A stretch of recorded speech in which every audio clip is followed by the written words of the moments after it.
Hello friends, ફરી એકવાર મારા કિચનમાં તમારું સ્વાગત છે। આજે આપણે બનાવવાના છે છોલે ટિક્કી ચાટ। એના માટે આપણે છોલે અહીંયા બાફીને તૈયાર કરી દીધા છે। છોલે બાફતી વખતે મેં એમાં થોડું મીઠું, 2 તેજપત્તા અને 2 થી 3 લવિંગ નાખીને બાફ્યા હતા। છોલે બાફતા પહેલાં આપણે એને 7 થી 8 કલાક પલાળી રાખવાના છે।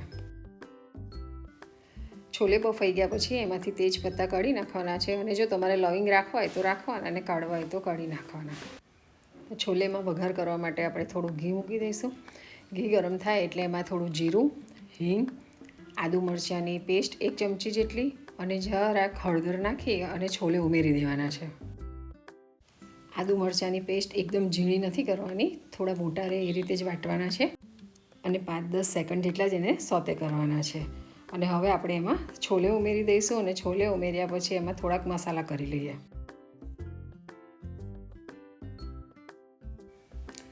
કાશ્મીરી લાલ મરચું આપણે 1 મોટી ચમચી જેટલું ઉમેરી લઈશું, થોડું ધાણા જીરું અને અડધી ચમચી જેટલો ગરમ મસાલો ઉમેરીશું। મસાલો એક સરખો મિક્સ કરી અને એને ઢાંકીને 5-7 મિનિટ ઉકળવા દેવાનું છે। તો હવે ખોલીને ચેક કરી લઈએ। જો છોલે બરાબર ઉકળી ગયા છે અને મસાલો પણ મિક્સ થઈ ગયો છે તો આ રીતે ચમચાથી છોલે થોડાક દબાવી અને ક્રશ કરી લેવાના છે।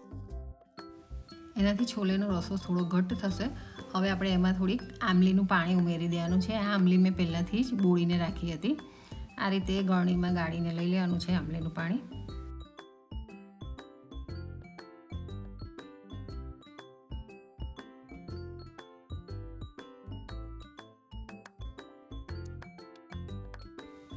આમલીનું પાણી નાખ્યા પછી એને ઢાંક્યા વગર જ થવા દેવાનું છે। હવે એમાં થોડી આપણે કસૂરી મેથી ઉમેરી દઈશું અને આદુની ઝીણી ઝીણી પતલી પતલી કતરણ કરીને રાખી છે મેં, એ પણ ઉમેરી દેવાની છે ઉપરથી। છોલે બાફતી વખતે મેં જે મીઠું નાખ્યું હતું એના પછી મેં બધા મસાલા કર્યા પણ મીઠું નહોતું નાખ્યું। હવે એમાં થોડુંક સંચળ ઉમેરીશું। જે આમલીના કોમ્બિનેશનમાં થોડુંક સંચળ નાખશો ને તો છોલે ખૂબ જ ટેસ્ટી બનશે।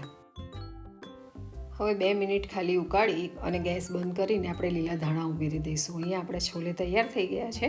હવે આપણે ટિક્કીની તૈયારી કરીશું। એના માટે મેં અહીંયા બાફેલા બટાકા તૈયાર રાખ્યા છે। બાફેલા બટાકામાં મેં મીઠું નાખી અને છૂંદી લીધા છે। અત્યારે ટેસ્ટ પ્રમાણે આપણે થોડું મીઠું, થોડા આદુ મરચાં, સંચળ, થોડા લીલા ધાણા, 2 થી 3 ચમચી જેટલું કોર્નફ્લોર અને અડધું લીંબુ નીચોવી અને એનો ડો તૈયાર કરી લઈશું।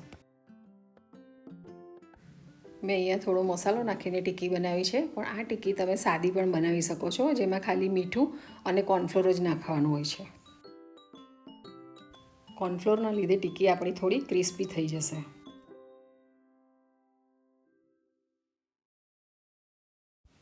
અહીંયા આપણો મસાલો તૈયાર છે, તો તેલવાળા હાથ કરીને એક સરખી ટિક્કી આપણે તૈયાર કરી લઈએ। આમાં ટિક્કી થોડીક મોટી અને જાડી રાખવાની છે।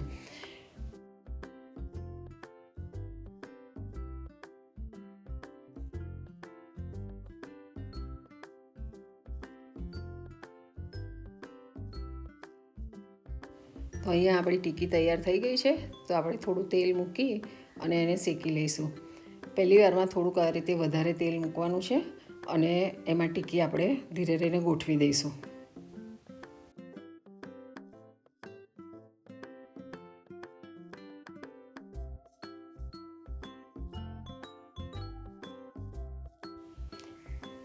આ રીતે થોડી ગોલ્ડન બ્રાઉન થાય એટલે આપણે ધીરે રહીને એને પલટાવી લઈશું।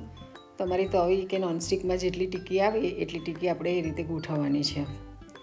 હવે બંને સાઈડથી આપણે ચેક કરી લેવાની છે। જો નીચેથી પણ થોડી ગોલ્ડન બ્રાઉન થઈ ગઈ હોય તો એને પાઉંભાજી ક્રશ કરવાનું કે તમારી જોડે પેલું ભાખરી શેકવાનું લાકડાનો ડટ્ટો હોય એનાથી આ રીતે થોડીક દબાવી અને હજી વધારે ક્રિસ્પી કરી લેવાની છે।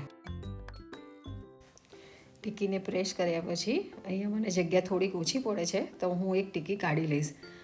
આ ટિક્કી બંને સાઈડથી એકદમ ક્રિસ્પી કરી લેવાની છે।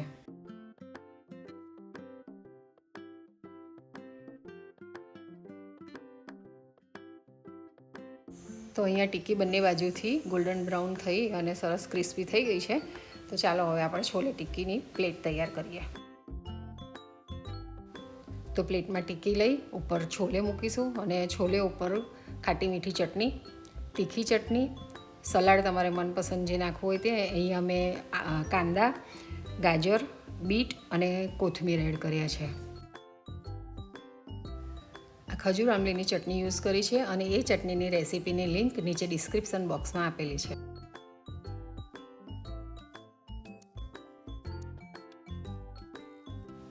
તો આપણી છોલે ટિક્કી ચાટ રેડી છે અને તમે પણ જરૂરથી ટ્રાય કરજો.